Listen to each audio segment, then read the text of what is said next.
All right, well, it's good, YouTube. Welcome back to a new video. I appreciate you guys being here. Appreciate it for clicking on the video today.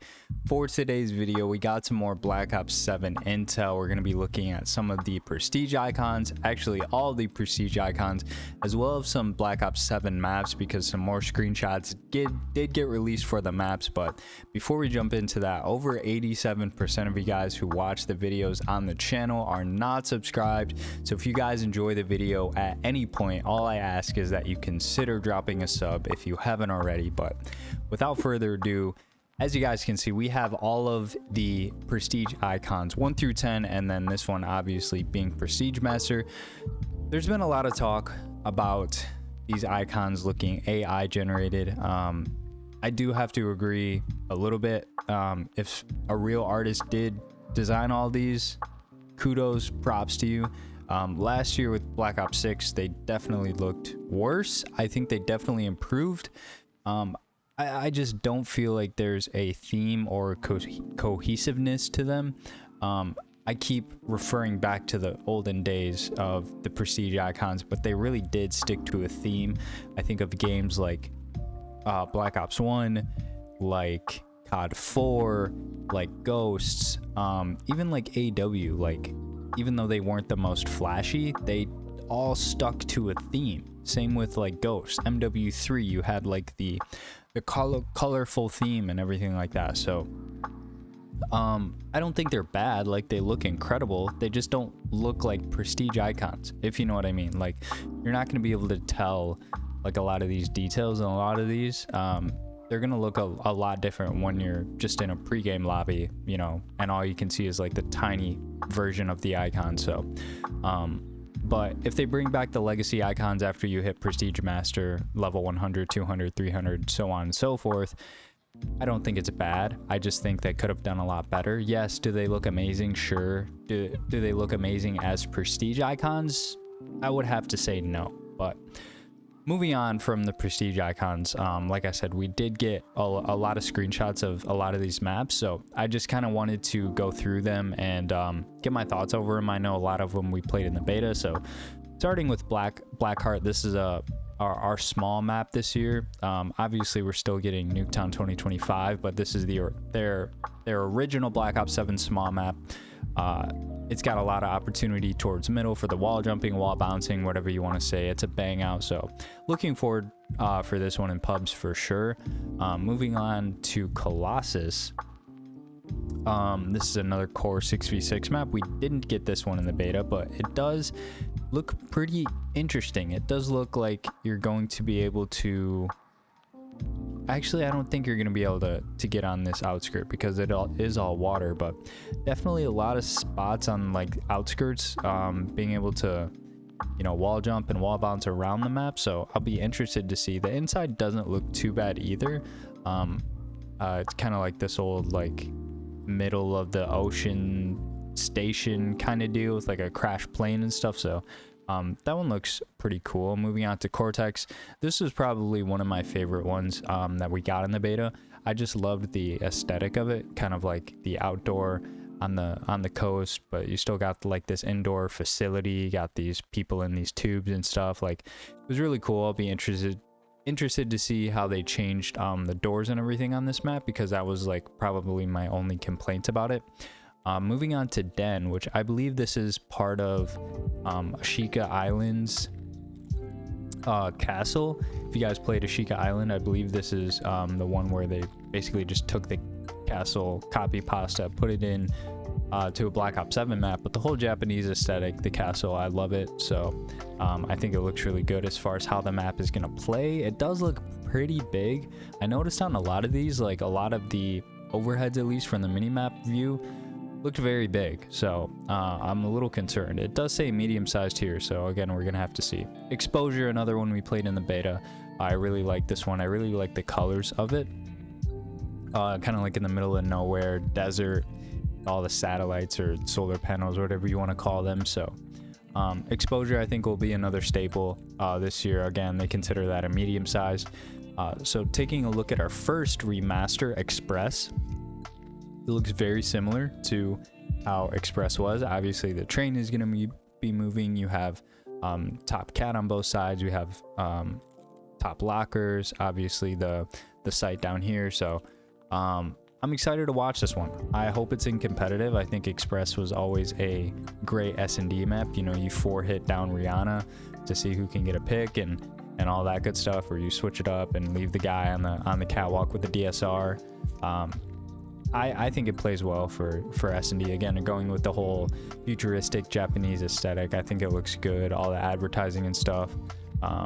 So yeah, I think Express is going to be good this year. So moving on to Flagship. This is one that I feel like they're just using to really be like, oh, you can use the wall bouncing on a lot of the areas of the map.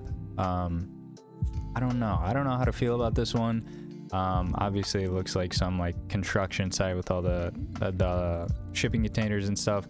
I feel like most of the map is just going to be on this lower part. Like, I don't feel like you're gonna be able to go up on all of this, but I could be very wrong.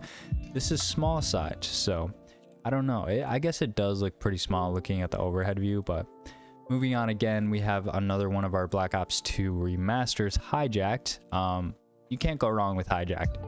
It's bright, it's vibrant. I love the contrast of the white ship with the wood. I think it looks really good. Excited to play Hijacked. It's a staple pub map. There's not a lot to say. This one, Homestead, has been one that they've marketed a lot, just with the whole Aurora Borealis, use it for their cinematic shots and stuff. So I will give them that. Like, it looks very beautiful. It's set in Draz's hometown of Alaska. I don't know, it does look very enormous, and the amount of water on this map is actually insane. Like, one team's gonna spawn here, the other one here, and it's just gonna be a swimming battle. Like, I feel like you're gonna be able to go in this water, but I don't know how to feel about this map. Visually, it's probably one of the best we've seen in the game, but how it's gonna play, very different story. But again, this is small size, and it's based on David Mason's childhood home, so I guess we'll have to see with that one. Imprint was probably one of my least favorites from the beta. I just think it had a weird flow. I don't think the colors really help it. It's very snow oriented. It's very dull. I don't think the layout was too terrible. You had this weird awkward thing right here with the thing moving back and forth to be dom. It would move like passively, so I don't know. I don't think it's terrible, but definitely not one of my favorites. Moving on, again, a staple map coming November 20th, Nuketown 2025. Again, you can't go wrong with Nuketown. I love the futuristicness of it. My favorite version of Nuketown, though, is Black Ops 1, the original, the 1950s, 1960s. Like, you can't go wrong with that aesthetic, that feel. But again, excited to have Nuketown 2025 back. Paranoia. Something's wrong at the hospital, but is it real or inside Mason's mind? One area appears normal while the other fractures into a psychological nightmare, while floating debris and crimson light cutting through the ceiling and walls. Hold your ground, keep your wits, and survive this split reality and hallucination. So this is based off of Mason's hallucinating mind. So this one does look pretty interesting. I was reading that this is one of the smallest maps, or is the smallest map, because it's 6v6 and 2v2. So I can definitely see this being like a Paranoia 24/7. This is just this year's stakeout. So always like the brain rot head bash map sometimes, especially for camo challenges. So I'm sure they're going to add that one into a 24/7 playlist very shortly after release.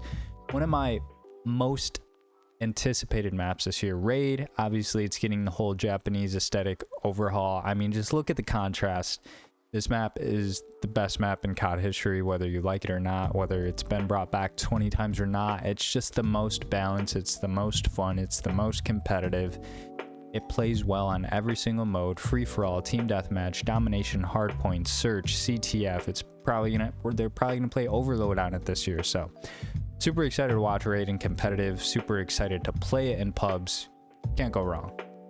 Moving on to Retrieval. This gives me heavy like Stronghold BO3 vibes. I don't know anyone else like this area right here, but this map looks huge, and hopefully it's good. I mean, it's got this whole like inner ice glacier cave deal going on with the kind of contrast of the trees. So visually, again, this is another hit in my opinion, but we'll have to see how it plays because it does say medium, but it looks very big. This is one that I think from the mini map point of view looks very balanced and could be very good for competitive. I like the whole aesthetic of it, kind of like an old, I know it's not Western, but it has that like rundown kind of vibe. People were comparing it to Warhawk. I saw on like replies today on Twitter, and I could definitely see that, like just the vibe, the aesthetic, almost like the layout. Like you have like middle lane with the docks over here on the one side and then the one site.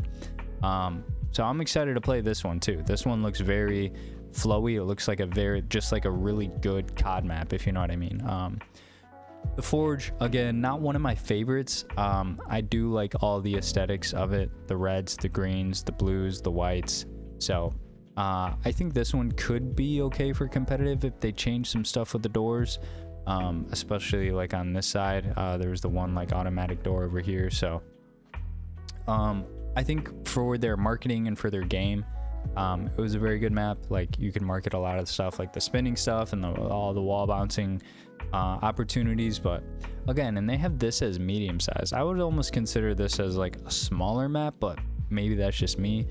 Toshin, so I believe that this whole side of the map, whichever side had like the upper kind of like area, it was like a train station, right? Wherever that side of the map was, I think it's over here, was just going to be taken out because it was like completely separate from the other part of the map. But overall, I thought this was another okay map.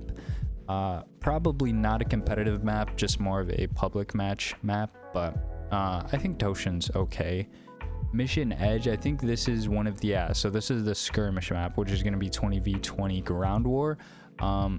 I mean, not really a lot to break down with this one. I don't think they can really mess up a lot. I think there needs to be like buildings and just different varieties when you have this big of a map. Like I believe you're going to be able to get up here on the skyscraper and parachute down and stuff. So I mean, I'll definitely jump in and check them out because we haven't had like a 20v20 ground war in a few years, I don't think. At least not like, I think the last one was like in Vanguard. I forget what the mode was called, but they had like that big skirmish 20v20, and then we have another one, Mission Tide. So again, I think visually they both look good. How they're gonna play, I think, will just depend on how good their 20v20 mode is. So that's really going to be it for the video, guys. There is some more stuff to break down, but I'm pretty interested that we haven't got a dev talk yet. So we still have a couple more days as I'm recording this Wednesday. So if we do get a dev talk between now and launch, which is November 14th, I will definitely make sure to let you guys know. But let me know what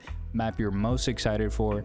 I'm definitely most excited for Scar and probably Raid. I know we've played Raid many of times, but just to finally be back on it, have that whole like different aesthetic of it, I'm really excited to play that. But if you guys made it this far in the video, really appreciate you guys, and I will catch you guys in the next one. Peace.